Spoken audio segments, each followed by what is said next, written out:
Na cruz, meu Jesus me resgatou, mesmo sendo imperfeito como eu sou. Só existo para dar a Ele o meu louvor.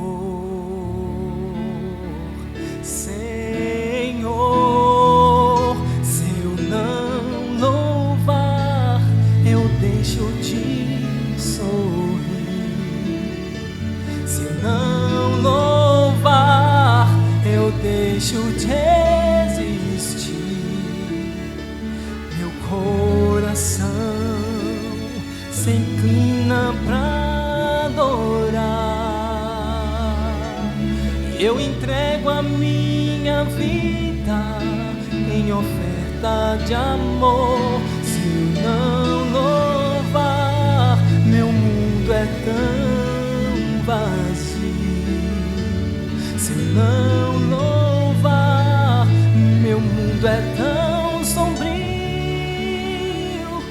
Meu coração se inclina e agora sou a tua paz, me faz feliz. Eu entrego a minha vida outra vez. Se eu não louvar, eu deixo de sorrir. Se eu não louvar, eu deixo de existir. Meu coração se inclina pra adorar. Eu entrego a minha vida como oferta de amor. Se eu não louvar, meu mundo é tão vazio. Se eu não louvar, meu mundo é tão sombrio.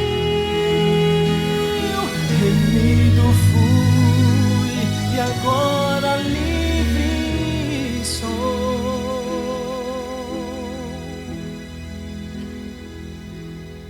A tua paz me faz feliz. Te entrego minha vida outra vez, meu Senhor.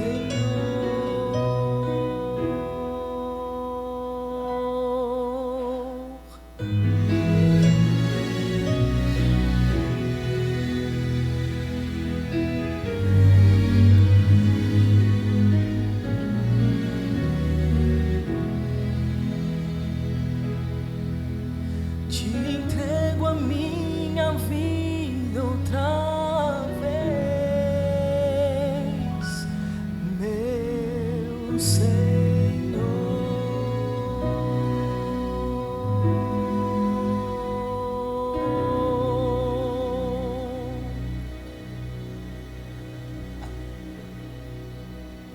Boa noite. Boa noite você que está nos assistindo e boa noite você que está aqui. Olha, vocês vieram segunda-feira. Segunda-feira é um dia difícil, é verdade ou não é? Ou é só para mim? Acho que segunda-feira é um dia que não tinha que ser folga por ser segunda-feira, né? Tá saindo domingo, tinha que ser esse máximo, né? Aí na terça, para se recuperar da segunda também uma meia de folga, né? Se deixar não vai trabalhar o tempo nenhum. Mas muito bem, eu havia combinado com o pessoal e eles não chegaram, mas eu vou convidar o Newton. Newton, vem aqui, Newton, porque eu sei que o Newton fala a língua do P. Eu estou tanto falando do... Você falou que falava. Eu tinha combinado aqui, porque a gente está falando tanto da língua do P, né, do negócio e tal. Newton, deixa eu pegar o microfone aqui. Você fala a mesma língua do P ou falava não? Só uma palavra não, tem que falar uma frase. Mas explica para nós, o que é essa língua do P aí? É simples. Você coloca você vai soletrar um nome, uma quer e antes de qualquer letra você coloca o P. É simples. Não é isso, não é isso?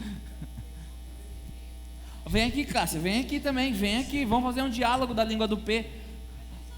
Não, vem aqui, Cássia, vamos. Que isso? Olha outro microfone aqui, o verdinho agora. Vamos fazer a língua do P agora aqui. Eu também. E eu usava por um bom motivo. E qual que era esse bom motivo? Meu pai era muito bravo e era uma forma de nós conversarmos em casa, sem que ele não nos batesse, porque ele era muito bravo. Muito bravo. Então, deixa eu ver. Pevô, P6, PS, Pestão, PB, PA, PAQ. A Rosana também sabe. Rosana, vem aqui também. Agora você vai ter que vir aqui também. Porque esse negócio está ficando estranho aqui. Traduz o que ela falou aí. Consegue, Nilton? Ela falou muito rápido, eu sou meio lento. É porque Nilton, código. você achando que você está igual eu. Vem aqui, Rosana, vamos fazer Eu falo né? devagarinho.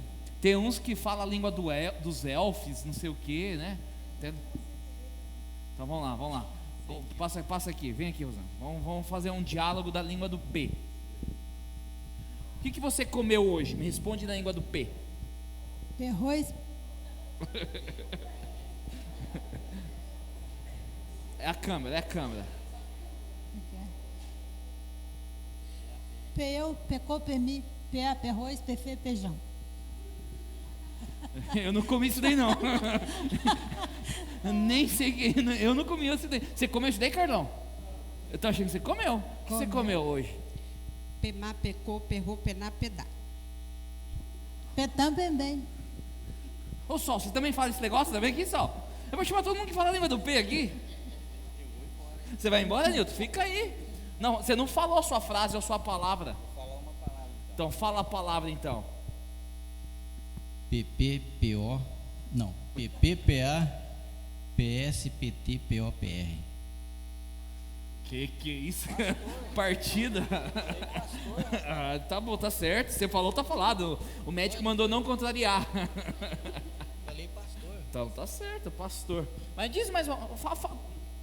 Toca um diálogo na língua do P aí, só pra gente sentir como que é. Pior. Peu, peu, pegós, petou, pemu, petou, pezé, pecar. Peu, petã, bem. Pe, pele, pe, pemeu, pessoa, pebri, penhou. Sai daqui, vocês estão falando em língua. Vocês estão falando em Eu língua. disse que eu gosto muito do Zeca. E a Usana disse que também, porque é o sobrinho dela. Tá bom.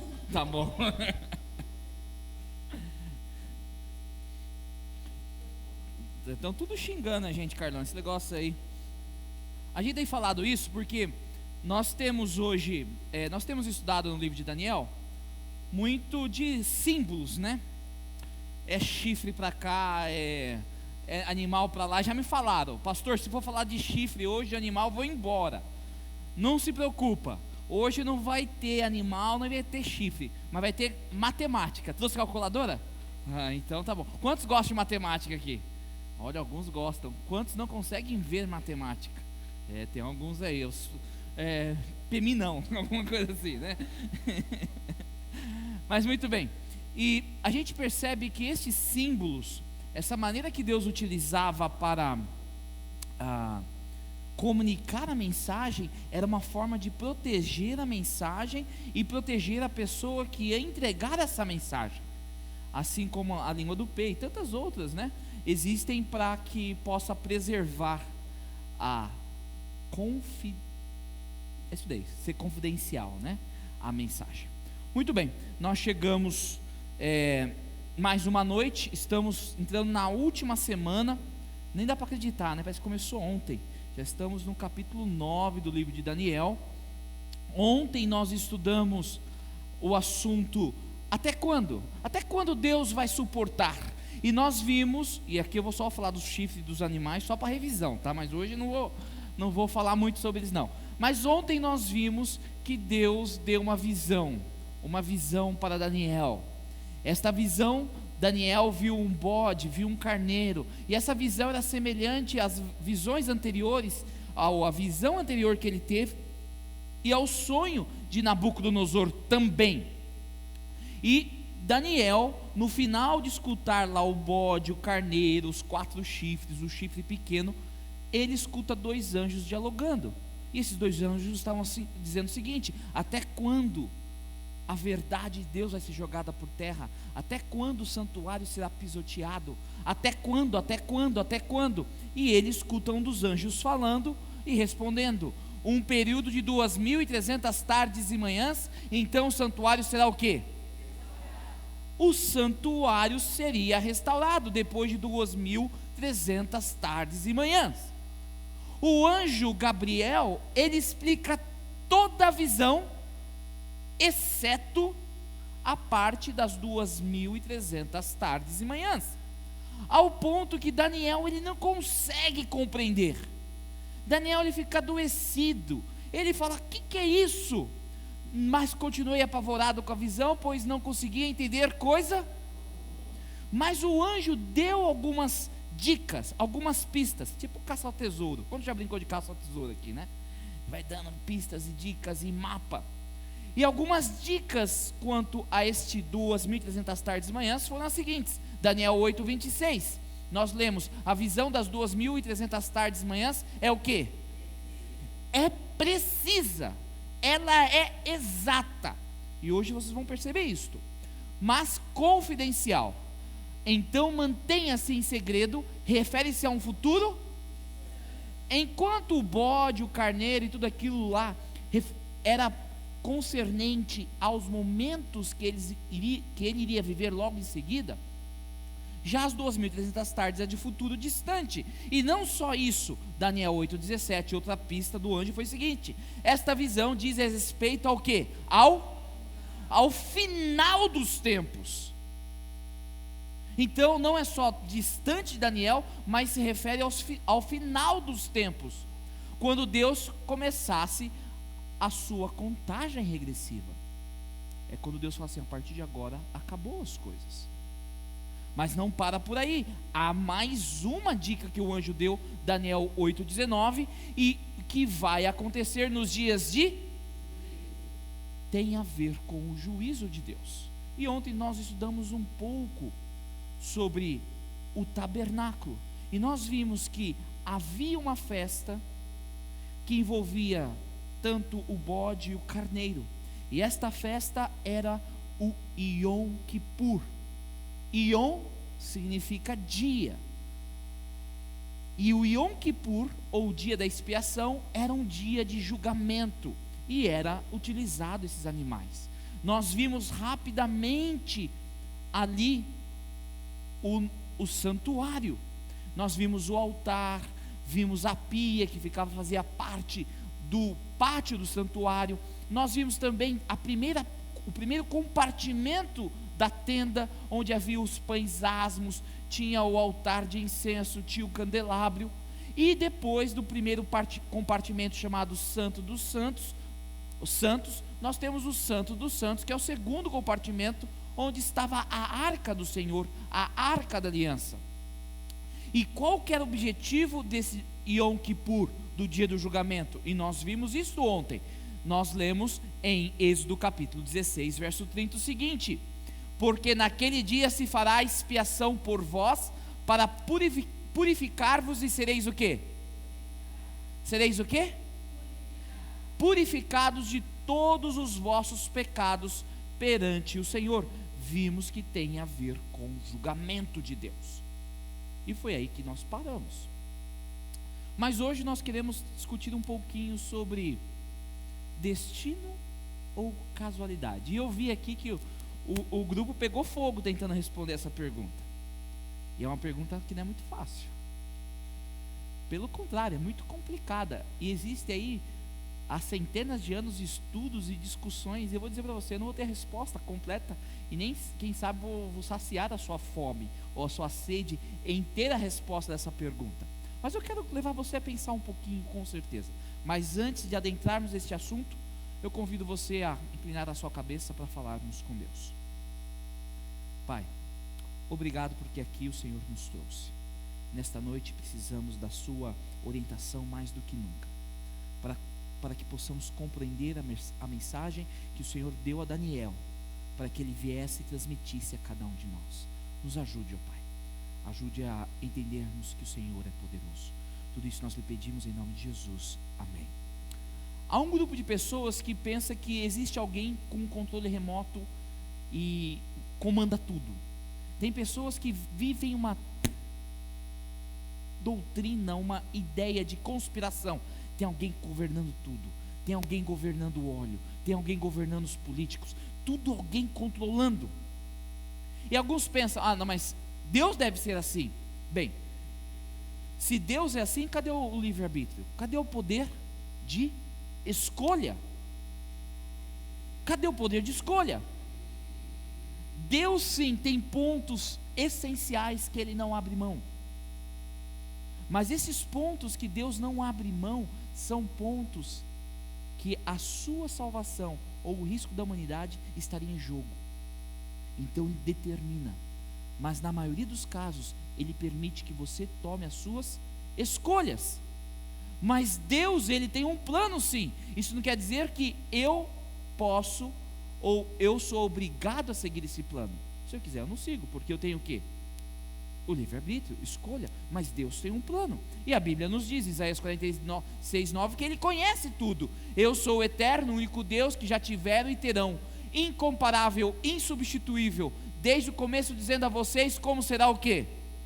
O fim. Ao longo de toda a caminhada, revelando a vocês o que irá acontecer e encorajando-os. Conheço tudo há muito tempo, vou fazer exatamente o que me propus a. Deus não abre mão de alguns aspectos. Quer ver um dos aspectos que Deus não abre mão? De amar você. Não importa o que você fizer, você pode gritar para Deus, não me ama, não me ama, Ele vai continuar te amando. Ele não abre mão disso. Ele não abre mão de um dia acabar com o mal. Mas outros aspectos Ele permite que você escolha.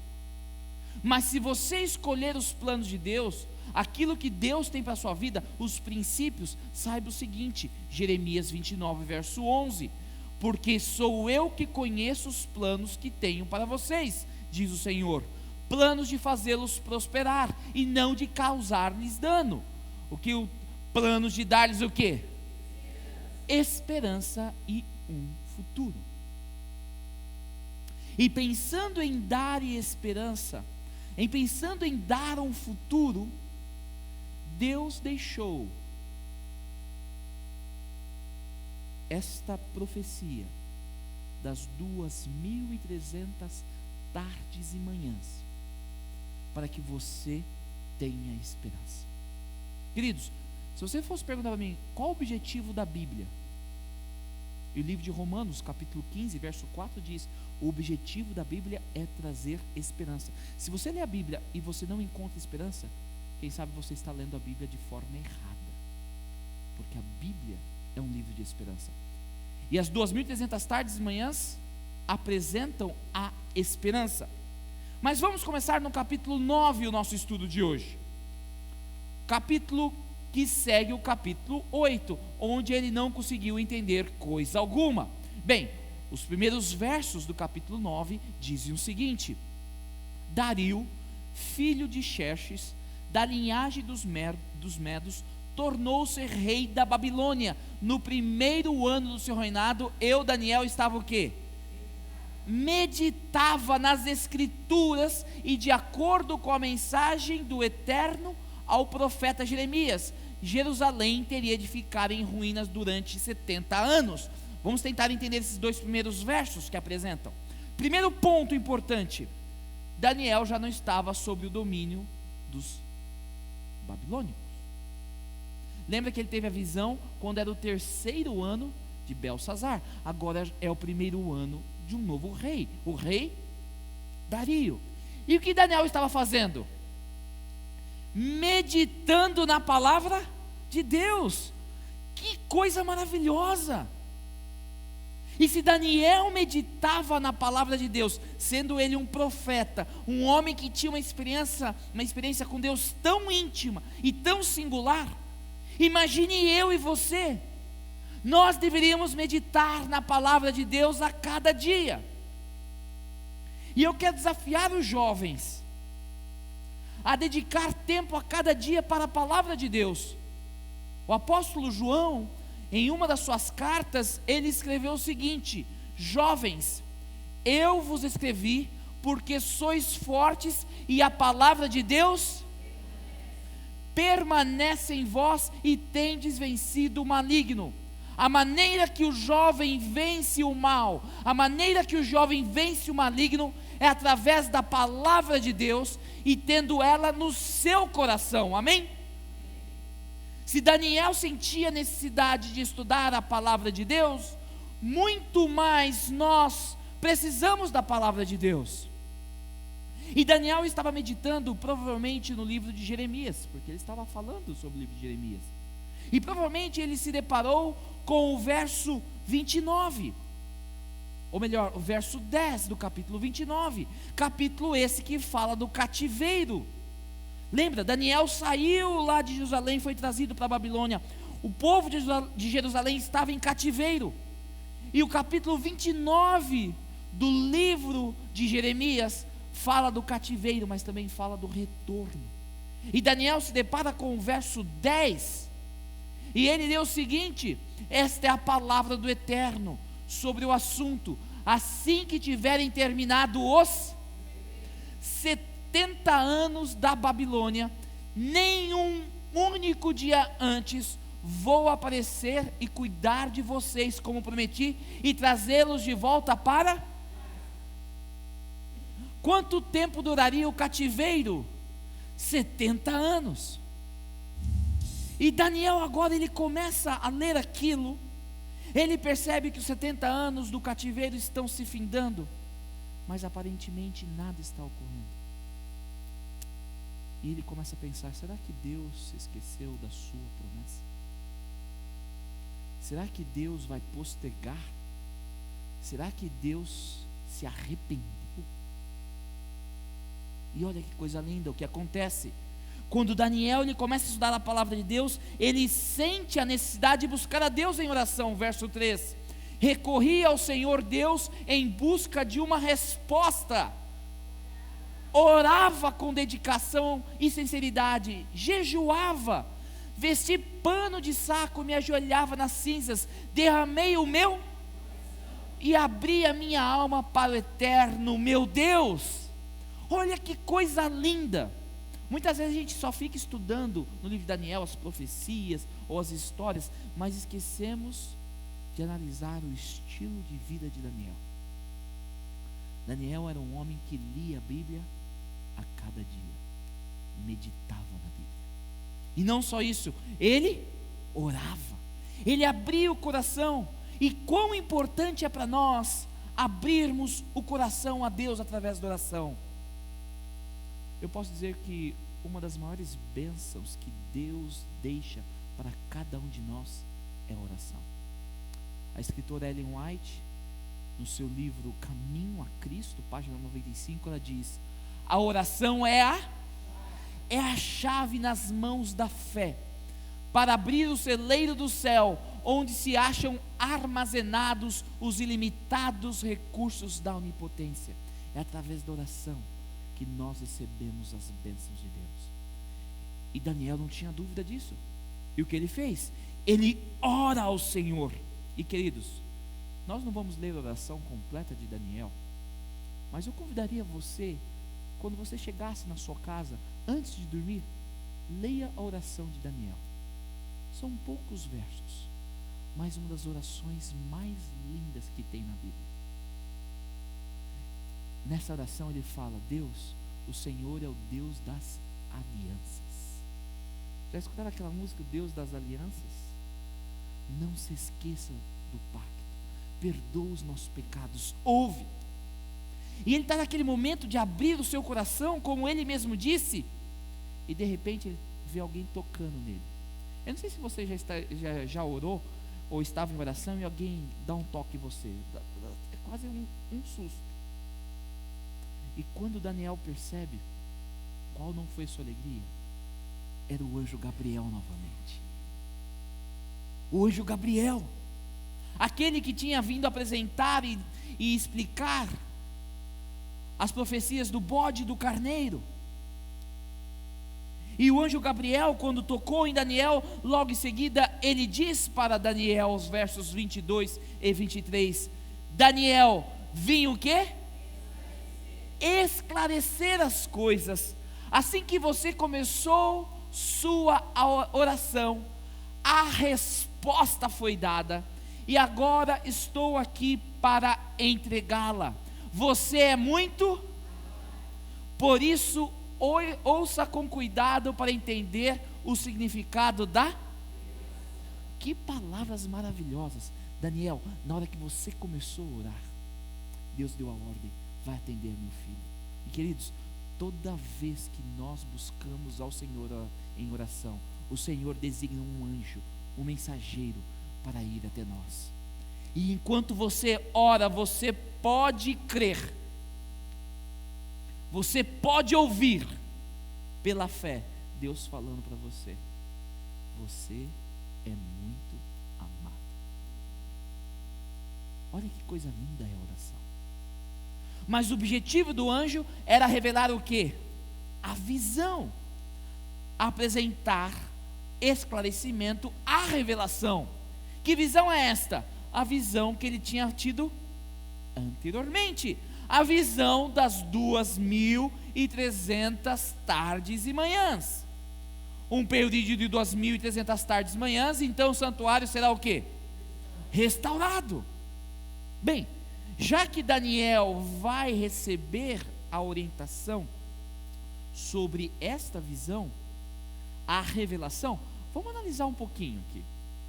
Bem, esta visão fala da restauração do santuário. Nós sabemos que é um período de 2.300 tardes e manhãs.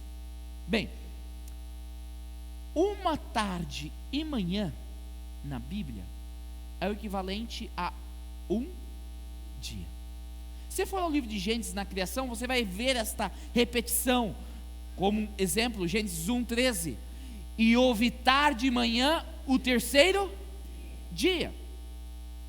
Na estrutura judaica de contar o tempo e na estrutura bíblica, o dia começa no pôr do sol. Primeiro vem a parte escura, 12 horas de parte escura, e depois 12 horas de parte clara. Por isso, tarde e manhã, escuridão e claridade. Os romanos trouxeram essa ideia de o dia virar em que hora? Meia-noite. Aí fica 6 horas de escuro, depois 12 horas de claro e mais 6 horas de escuro para completar um dia. Está dando para entender? No estilo bíblico começava no pôr do sol. Então o dia começava no escurecer e se findava no outro entardecer. Então quando nós vemos 2.300 tardes e manhãs, na realidade nós estamos vendo o quê? 2.300 dias. Faz sentido? Sim ou não? Sim ou não? Sim ou não? Ah, então tá bom. Mas lembra que o anjo falou que esse período era para um período o quê? Distante, para o tempo do fim. É uma profecia. E em profecia, e nós vimos já isto, Daniel 8:17, nós confirmamos que esta visão diz respeito ao final dos tempos. Se ele contasse 2.300 dias dos dias dele, é muito pouco. Mas como nós vimos, quando se trata de profecia, existe o que nós chamamos de princípio profético dia-ano. O que isso quer dizer? Ezequiel 4, verso 6, é um exemplo deste. O que diz? Um dia para cada. Então, em profecia, só em profecia, quando se fala um dia é igual o quê? Um ano. Quando a Bíblia fala lá que Deus criou, no primeiro dia teve luz, lá é um dia literal, houve o quê? Tarde e manhã, ali não é profecia. Mas quando há profecia, um dia equivale ao quê? A um ano, ou seja, 2.300 dias proféticos é igual ao quê? 2.300 anos. Então a visão que nós vamos estudar é uma visão que compreende 2.300 anos. é um período de 2.300 anos. E agora o anjo começa a dar detalhes sobre esse período de 2.300 anos. Quantos já estão dormindo aqui? Está dormindo, né? Não dá para levantar a mão, né? Então vamos lá, vamos ver o que o anjo quis dizer. Primeira informação que o anjo dá, Daniel 9:24. Presta atenção nesse verso. Esse verso tem muita informação, mas também é um verso importantíssimo para a nossa compreensão. Lá diz o seguinte: 70 semanas estão o quê? Determinadas. Olha que interessante, que se eu fosse ler no hebraico, e se você lesse em hebraico, e eu não leio em hebraico também, mas eu pego os dicionários e a gente vai tentando descobrir, a palavra determinada, ela tem a ideia de amputado, cortado, separado. Então lá diz, 70 semanas estão o quê? Separadas, cortadas. Cortadas da onde? Dos 2.300 dias. 70 semanas estão separadas. Para quem? Sobre o teu povo e sobre a tua santa o quê? Cidade. Quem que era o povo de Daniel? Quem que era o povo de Daniel? Os judeus. E qual que era a cidade dos judeus? Vocês estão me assustando, povo. Não faz isso comigo não. Não é São Paulo, nem Tóquio. Qual que era a cidade dos judeus? Jerusalém. Olha que o anjo está falando. Desses 2.300 dias, 70 semanas são separadas, exclusivas, determinadas para quem? Para o povo de Israel, para os judeus e para a cidade de Jerusalém. E ele continua: para fazer cessar a transgressão, para dar fim aos pecados, para expiar a iniquidade, para trazer justiça eterna, para selar a visão e a profecia. E ao quê? E para ungir o santo dos santos. Então, este período faz parte da profecia. Vamos tentar entender então a restauração do santuário. Bem, falou em 70.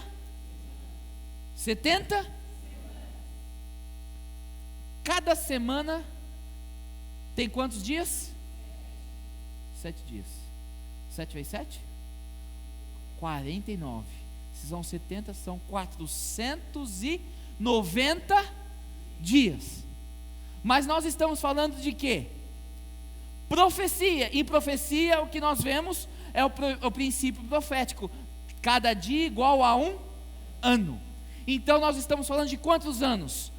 490 anos. Deu para entender até agora? Sim ou não? Tem alguém perdido aqui ou não? Sim ou não? Não?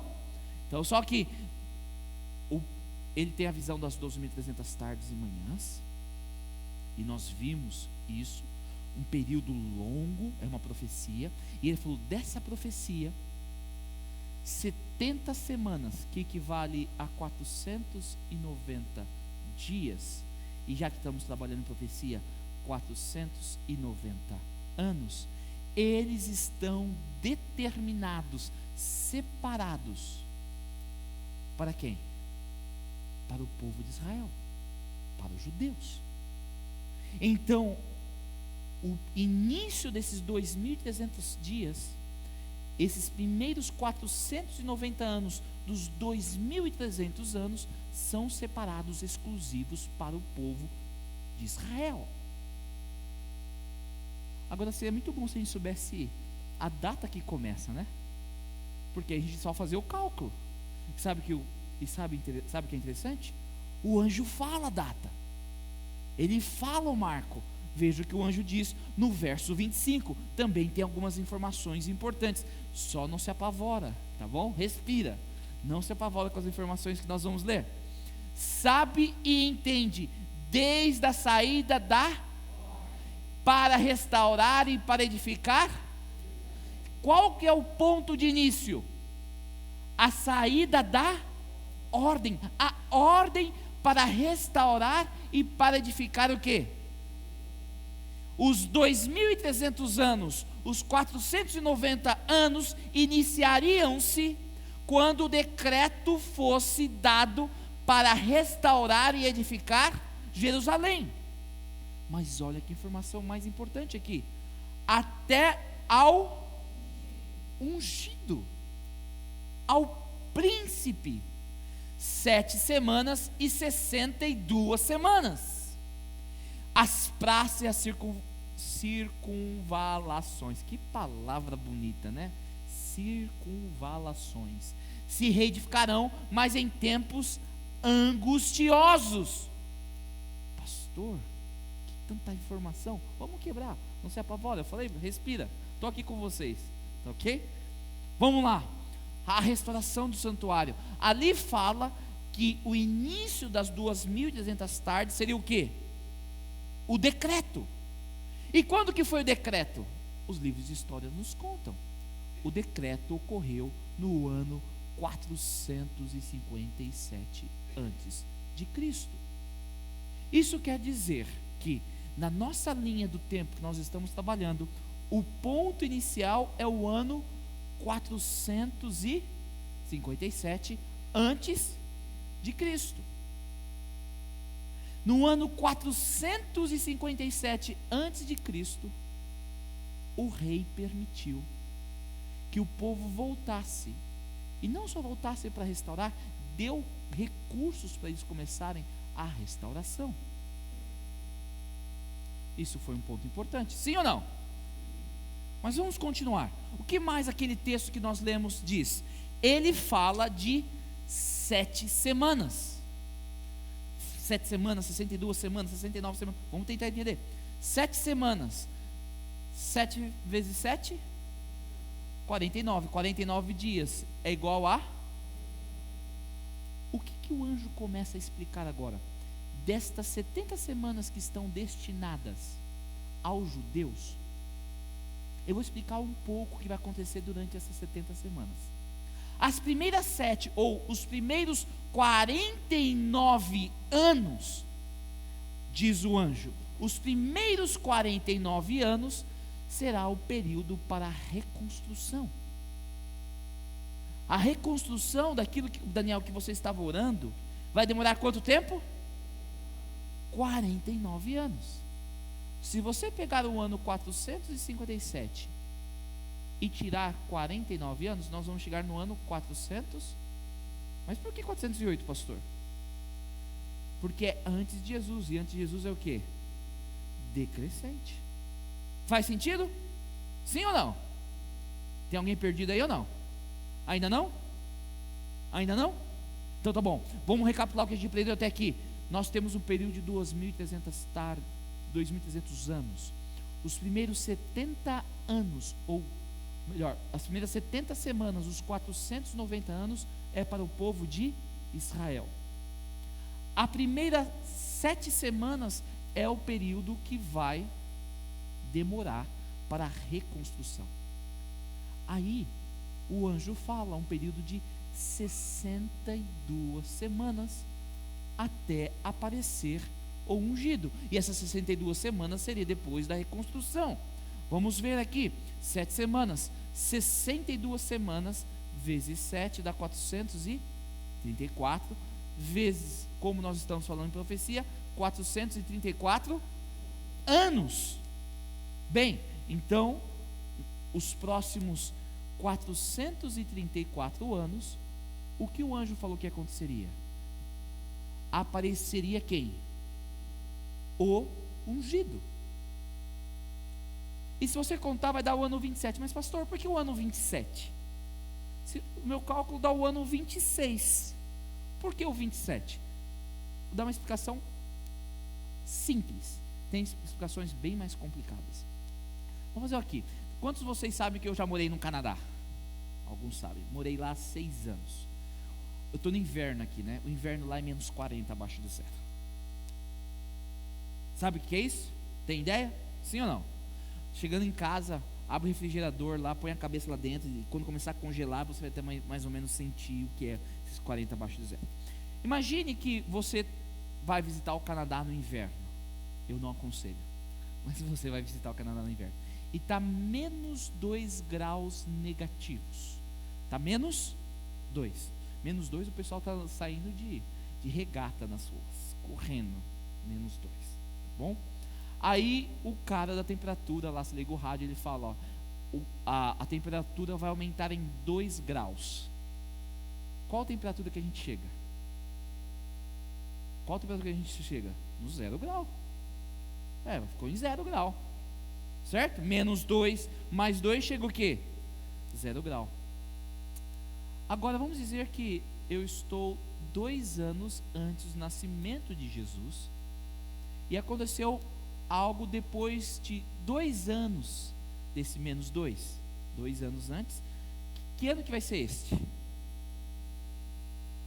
Ano 0? Não, não tem ano 0. Do menos 1 pula para 1. Então, toda vez que você estiver fazendo o cálculo onde envolve linha do tempo, você tem que acrescentar mais 1, porque não existe o quê? O 0. Na temperatura tem 0, não tem? Sim ou não? Sim. Por isso, menos 2 mais 2 é igual ao quê? A 0 em temperatura. Mas na linha do tempo, você está no ano 2 antes de Cristo, e acrescentar 2 anos, você vai chegar no ano 1 e não no ano 0, porque não tem ano 0. Deu para entender? Então, toda vez que você passar, ir ou voltar na linha do tempo e que passe pelo marco do nascimento de Jesus, você tem que acrescentar 1. Então, olha o que a Bíblia está falando. Daniel viveu 600 anos antes do nascimento de Jesus. Nessa visão, que era precisa, o que o anjo falou? Depois das 62 semanas, apareceria quem? Ungido. Quem que é ungido? Ungido quer dizer escolhido. Quem que é? Jesus Cristo. Mas unção, quando a gente fala unção, lembra o que? Derramamento de algo. Batismo. E queridos, adivinha o que aconteceu no ano 27 depois de Cristo? O batismo de Jesus. O anjo estava prevendo o batismo de Jesus 600 anos antes. Amém? Quando você vê algo desse, você fala assim: nossa, que coisa! Que coisa maravilhosa! E agora falta o quê? Aqui são 7 semanas, aqui são 62 semanas. Então 7 mais 62 dá 69. Mas quantas semanas era para o povo de Israel? 70. Falta o quê? Uma semana. Uma semana são 7 dias. 7 dias proféticos são o quê? 7 anos. Se você contar então, vai dar do ano 27, vai dar o ano o quê? 34. O que a Bíblia está falando do ano 457 até o ano 34, a atenção de Deus era voltada para quem? Para Israel, para Jerusalém. Mas será que aconteceu alguma coisa importante no ano 34? Olha o que aconteceu no ano 34. Estevão, que era um dos diáconos da igreja, ele foi apedrejado. Por quem? Pelos próprios judeus. E um dos judeus que apedrejou Estevão foi Saulo, que se tornou Paulo. E foi o apedrejamento de Estevão que marcou o início da pregação do evangelho para os outros povos. Já que os judeus não nos aceitam, já que os judeus não querem saber de Jesus, nós vamos buscar os outros. E louvado seja Deus por isso, porque hoje não importa que sangue você tem, não importa a raça que você é, a cor, você também pode ser filho de Deus. Amém? O tempo passou,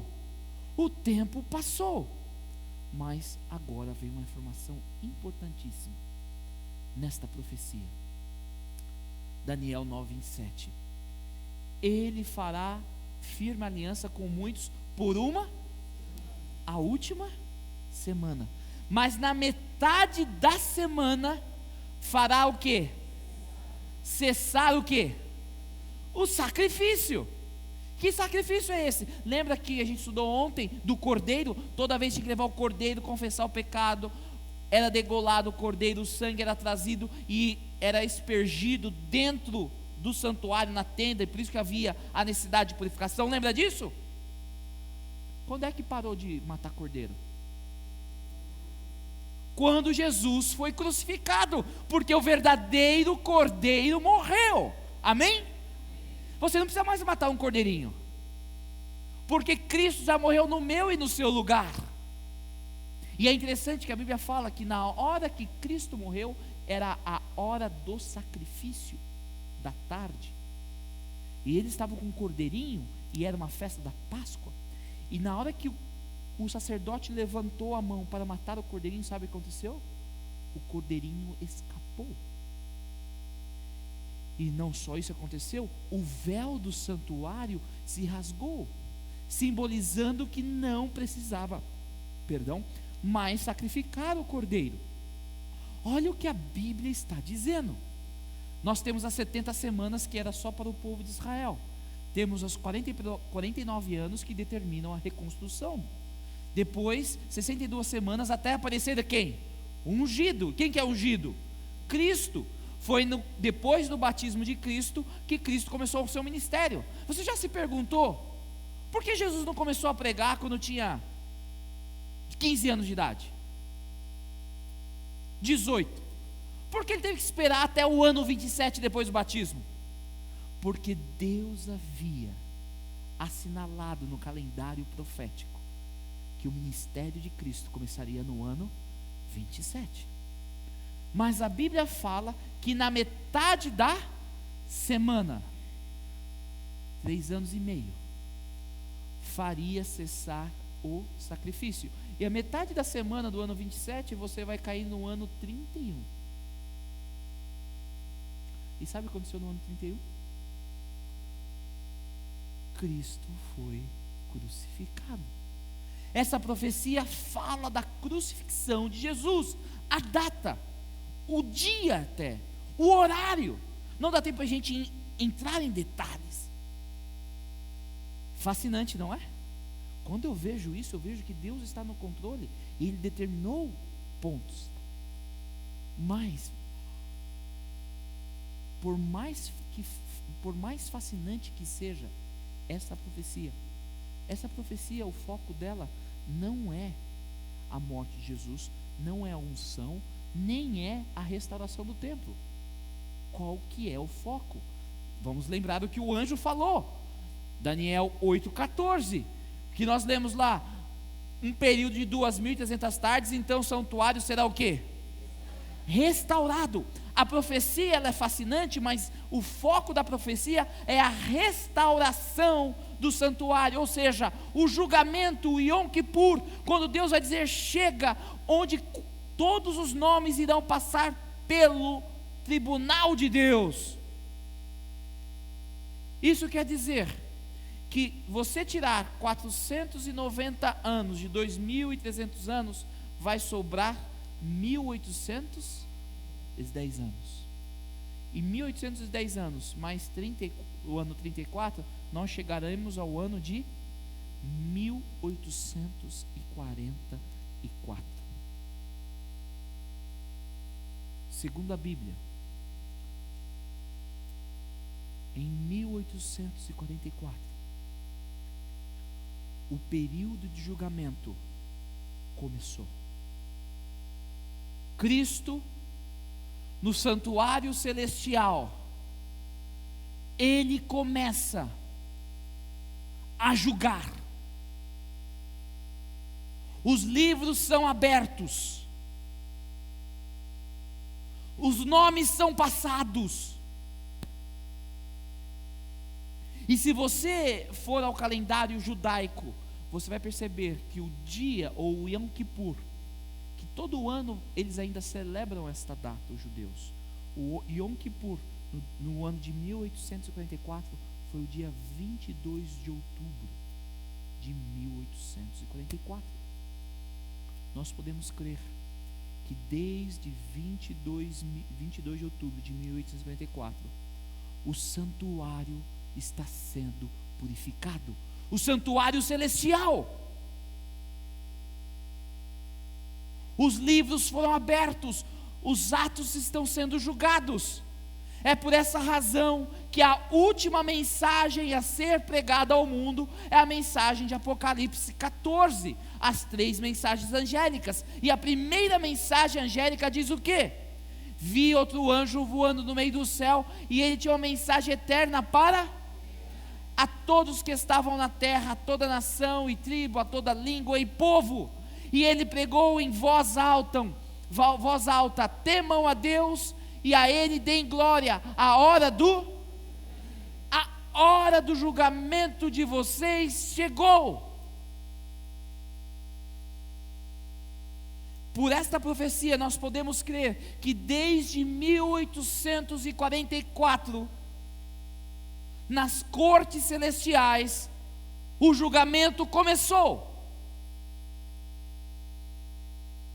Mas pastor,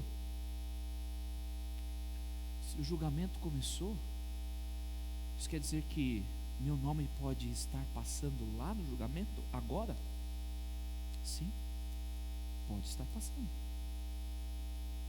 Mas pastor, e aí? Muitas pessoas ficam com medo quando falam de julgamento. Sabe por que medo? Porque a gente deve. É verdade, não é? Ponha na balança os seus atos bons e ruins. Qual que você acha que vai pesar mais? Eu vou ser julgado? O que vai acontecer comigo, pastor? Mas eu queria fazer você compreender um pouquinho do julgamento no contexto bíblico. Hoje, nosso sistema judiciário no Brasil, nós temos a ideia de que a pessoa vai a julgamento, ele é réu. O que é réu? Ele nem é culpado, nem inocente. E cabe aos advogados, seja de defesa ou promotor, tentar absorvê-lo ou condená-lo. E quando nós pensamos no julgamento de Deus, nós pensamos nisso, que está lá o capeta apontando o dedo, ele fez isso, aquilo, outro, e está Deus ali como nosso advogado. Mas queridos, o sistema judiciário do Antigo Testamento e da Bíblia era diferente. Era muito mais claro e aberto. E isso é importante vocês compreenderem. No tempo bíblico, as penas já eram bem definidas para as causas ou para os erros cometidos. Então, se alguém roubasse, ele deveria o quê? Perder o braço. Eu estava em Israel fazendo uma filmagem. Eu estava na cidade de Belém, e a gente ia entrar num local onde dizem que Jesus nasceu, e eu deixei a parte do equipamento no carro, e eu fiquei com medo. Eu falei, se eu deixar o equipamento no carro, vão roubar. Eu vou deixar alguém aqui da equipe para cuidar do carro. Aí o nosso guia falou assim, roubar aqui? Você está louco? Se roubar aqui, a gente pega o braço e corta. Ninguém vai roubar. Eu falei, não, aqui ninguém rouba. Porque se pegar roubando, não tem julgamento. É o quê? Corte. É na hora. As leis eram bem definidas. Mas, quando alguém queria pleitear para não receber a condenação, ele pediu o quê? Um julgamento. Ele ia para o julgamento já condenado. E o julgamento iria tentar libertar. Levar alguém em julgamento na Bíblia é tentar libertar alguém da penalidade. E a Bíblia já diz, o salário já foi definido. O salário do pecado é o quê? Todo mundo já está condenado. Mas se eu aceitar a Jesus Cristo, eu serei o quê? Salvo. O salário do pecado é a morte, mas o dom gratuito de Deus é o quê? a vida eterna. E queridos, a Bíblia diz que Jesus é o juiz. A Bíblia diz que Jesus é o nosso advogado. Você acha que você tem como perder esse julgamento tendo o juiz sendo a mesma pessoa do advogado de defesa? Você acha que você tem como perder? Sim ou não? Você tem. Sabia que você tem como perder esse julgamento? Sabe de que maneira? Não aceitando o advogado. Porque se você aceitar o advogado, ele vai te salvar. O trabalho de Deus em toda a história não é para impedir de que pessoas vão ao céu. O trabalho de Deus é para salvar pessoas. Se Deus não quisesse que pessoas fossem ao céu, Ele não teria enviado Jesus Cristo. Mas Ele enviou Jesus Cristo para salvar. E o trabalho da igreja tem que ser de salvar, não de condenar. Quando nós fazemos o trabalho de condenar, nós estamos fazendo o trabalho do inimigo, do diabo. Nós estamos aqui para salvar. Porque quando Deus chama o seu nome, e eu oro, Deus, que meu nome seja chamado por Ti hoje à noite. Sabe por quê? Eu oro para que isso aconteça, porque eu aceitei Jesus Cristo. Ele é meu advogado e o meu juiz. Não tem como perder, se você aceitou Jesus Cristo.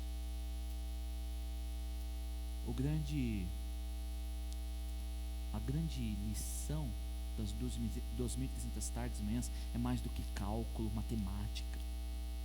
A grande lição é que Deus marcou no seu calendário um momento que Ele vai dizer: acabou, chega, não mais sofrimento, não mais dor. E esse período de julgamento já começou.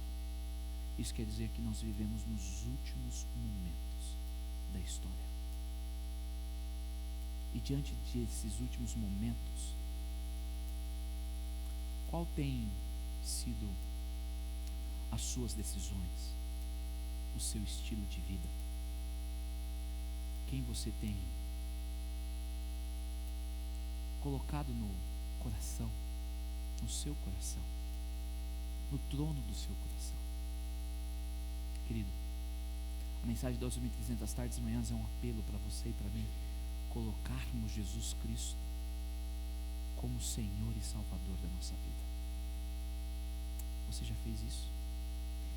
Você já entregou a Jesus Cristo a sua vida? Já foi batizado? O batismo é uma declaração pública. Se você não fez, aproveite a oportunidade, porque ainda é tempo. O pastor Roberto vai cantar uma canção. E eu quero fazer um pedido especial hoje. Eu sei que alguns de vocês ainda não passaram por essa experiência do batismo. Eu gostaria de convidar você, enquanto o pastor Roberto canta, que você, mesmo não sendo batizado hoje, você possa tomar uma decisão de um dia, muito em breve, declarar publicamente o seu amor a Cristo Jesus, aceitando o sacrifício de Jesus através do batismo. Se tiver uma pessoa, tiver duas pessoas, valeu a pena. É Deus que está convidando, é Deus que está dando oportunidade. Por isso, se o pastor Roberto estiver cantando e você ainda não passou pela experiência do batismo, mas quer dizer para Jesus: muito em breve eu quero passar por essa experiência, eu gostaria que você viesse à frente, porque eu quero orar por você. Eu quero dedicar e separar a sua vida, para que você possa ter a certeza de que no julgamento você será absolvido. Alguém nesta noite quer dizer: muito em breve eu quero ser batizado? Quero ver sua mão. Vem aqui na frente, por favor. Eu quero orar por vocês. Vem aqui na frente. Vem aqui à frente. Amém por isso. Puxa, que decisão linda. Louvado seja o Senhor. Amém. Amém. Amém. Há mais alguém que quer participar desta oração? Seu Antônio, vem aqui, seu Antônio. Amém. Louvado seja o Senhor. Sabe, vocês estão dizendo para Deus que vocês querem tomar uma decisão ao lado deles. Parabéns por essa decisão. Segura firme. Ele prometeu que um dia vai voltar. E assim como toda profecia se cumpriu, Ele vai voltar. Eu quero orar com vocês neste momento. Vamos fechar os nossos olhos. Pai, nós lhe somos gratos por tuas bênçãos, gratos pela certeza que temos, que a despeito do livre-arbítrio, a despeito das escolhas, o Senhor pontuou na história momentos especiais para a salvação dos filhos de Deus. Obrigado, ó Pai, porque o Senhor deixou a profecia das 2.300 tardes e manhãs. Profecia esta que indica que o Senhor não aguenta mais tanto sofrimento, tanta dor, e quer resgatar de qualquer maneira os seus filhos. E nesta noite, ó Pai, podemos compreender que o julgamento de Deus começou desde 1844.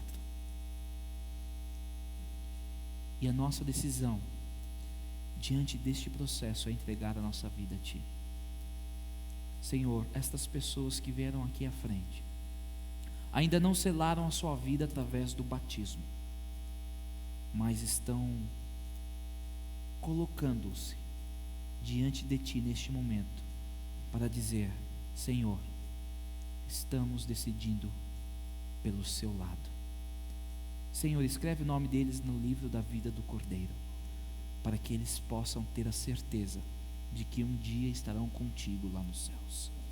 Nos abençoe, abençoe as pessoas que estão nos assistindo também, ó Pai, e nos leve em segurança para os nossos lares, e nos traga amanhã para continuarmos a nossa jornada pelo livro de Daniel. Tudo isso nós lhe pedimos e agradecemos no nome de Cristo. Amém.